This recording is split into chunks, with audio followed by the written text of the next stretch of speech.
dura ta'an koree olompikii Itiyoophiyaa aangoo gadhiisu yoon aangoo gadhiises jijjiiramni dhufu hin jiru jedhani. Akkam jirtu dhaggeeffattoota oduu dhugaa oduu isiniif qabanne keessaatii kun mata duree isa tokkodha. Mata duree gara biraatiidhaan immoo Mariyyeen jaldeessaa biyya Swiidin keessatti mul'achuun isaa himamee jira. Gara bal'ina oduutti utuu hin darbin dura fuula yuutuubii kanaa laayik, sheer, sabskiraayib gochuu hin dagatina. Koreen olompikii Itiyoophiyaa olompikii Paaris booda ibsa miidiyaadhaaf kennanii duulli gaggeessitoota korichaa irratti taasifamaa jiru sirrii mitii jedhanii dubbatanii jiru. Olompikii Paaris irratti Itiyoophiyaan qabxii gadaanaa argachuun komii koree olompikii Itiyoophiyaa irratti dhiyaataa ture akka ta'e himamee jira. Kanaaf ammoo gaggeessitoonni korichaa aangoo akka gadhiisaniif namoota hedduudhaan biyya keessatti gaafatamaa turani. Addumatti immoo pirezidaantiin koree olompikii Itiyoophiyaa kan ta'an Dr. Ashabbir Walde Giyoorgis bu'aa rakkoo qabxii dhabuu garee Itiyoophiyaa jedhamu keessumaa miidiyaa hawaasaa gubbaatti aangoo akka gadhiisanis waamichi godhamaa akka jirus ibsamee jira. Ibsa korichi guyyaa kaleessaatti miidiyaadhaaf kenne irratti gaaffilee hedduu gaazexeessitoonni dhiyeessaniif keessaatii tokko gaggeessitoonni koree olompikii aangoo maaliif gadi hin dhiisanii kan jedhu ture. Ibsa kana kan kennan pirezidaantii korichaa Dr. Ashabbir Walde Giyoorgis yeroo ta'anii gaaffii aangoo gadi dhiisuu dhiyaateefitti deebii akkana jedhu dhiyeessanii jiru. Dr. Ashabbir Walde Giyoorgis itti dabaluudhaan bu'aan argame uummata Itiyoophiyaa ni mala kan jedhu yaada hin qabu.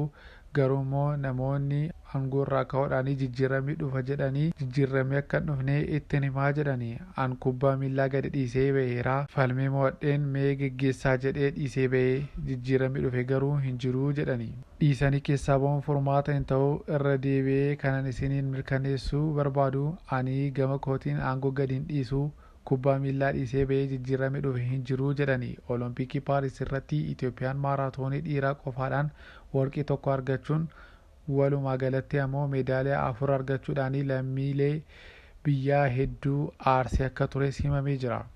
Gaggeessitoonni koree olompikii Itiyoophiyaa Paaris yeroo deebi'anii aangoo gaggeessitoonni koree olompikii Itiyoophiyaa Paaris yeroo deebi'anii aangoo gadi dhiisuu qabu yaada jedhu atileetii maqaa guddaa qabu Haayilee Gabrasillaasee fa'aa irraatii dhaga'amaa ture.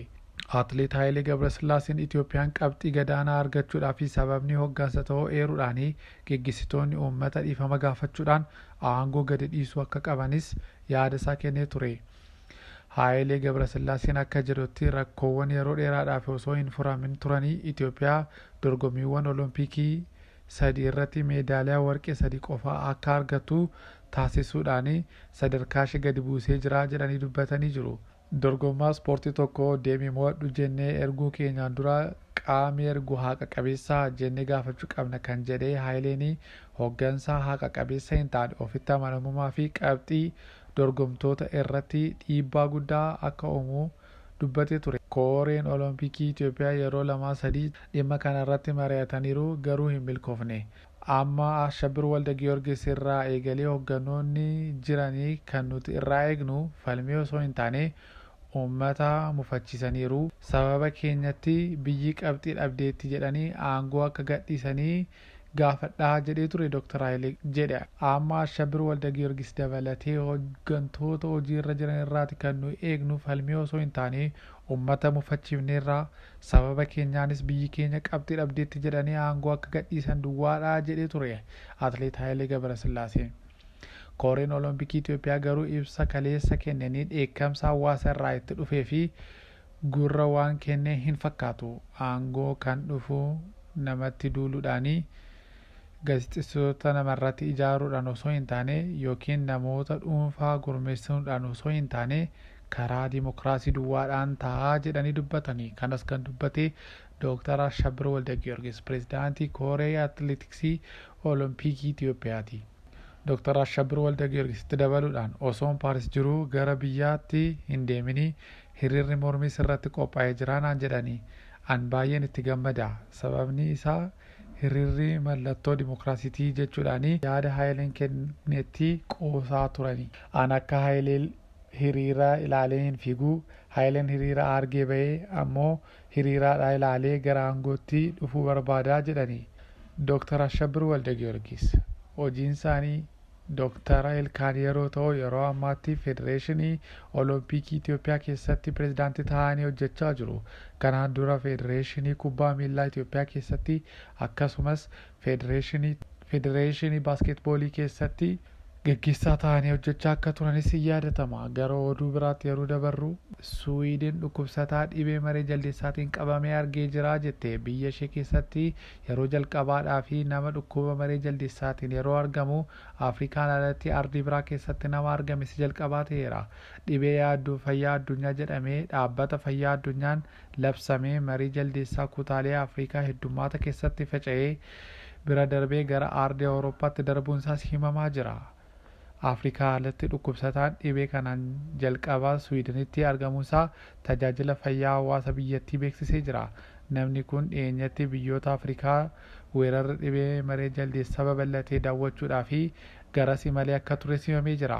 Dhaabbanni fayyaa addunyaa dhibeen biyyoota Afrikaa hedduu keessatti faca'e kuni fayyaa addunyaadhaaf yaaddoo ta'uusaa labsee jira. Dhaabbanni fayyaa addunyaa weerara kana to'achuudhaaf aangawoota Suwiidinii waliin hojjechaa akka jirus dubbatee jira. Weerarri dhibee maree jaldeessaa kun Buruundii, Keeniyaa, Ruwaandaa fi Ugaandaa fi Riippaabilika Dimokiraatota Koongoo dabalatee biyyoota Afrikaa garaagaraa keessatti faca'uudhaan hanga ammaatti namoota 2868 dhibee kanaan kan qabaman yeroo ta'u lubbuun namoota 517 darbee jira.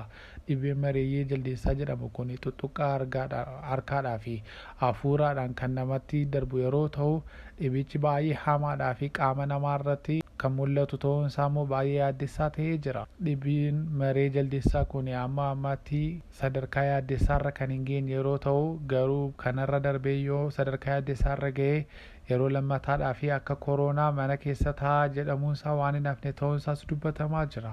Godina Gaamootti balaa sigigaachuu lafaa mudateedhaan lubbuun namoota 4 darbee jira jedhamee jira.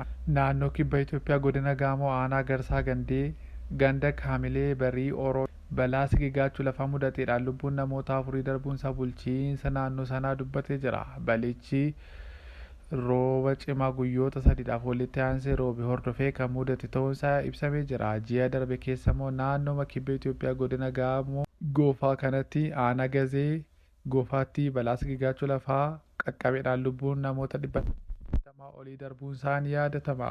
Balaa sigigaachuu lafaa godina Goofaatti mudateen hordofee manni maree bakka bu'oota uummataa gadda biyyaalessaa guyyaa 3dhaaf labsee turuunsaas ni yaadatama.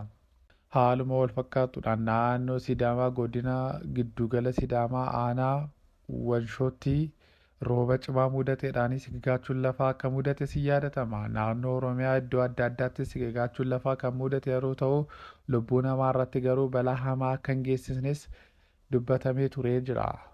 Sigigaachuun lafaa kun ammas cimeetti fufuu akka danda'u dubbatamaa jira. Sigigaachuun lafaa kun ammas cimeetti fufuu akka danda'us baay'ee yaaddessaa akka ta'es dubbatamaa jira. Dhaggeeffattoota oduu dhugaa. Oduun sa'aatii kanaaf isiniif qabanne kan kana fakkaatan turanii fuula yuutuubii kanaa laayik, sheer, sabiskiraayib gochuu hin dagatinaa. Laayik, sheer, sabiskiraayib gochuudhaan haamileen nutti toruunis ga'ee keessan haa ta'u.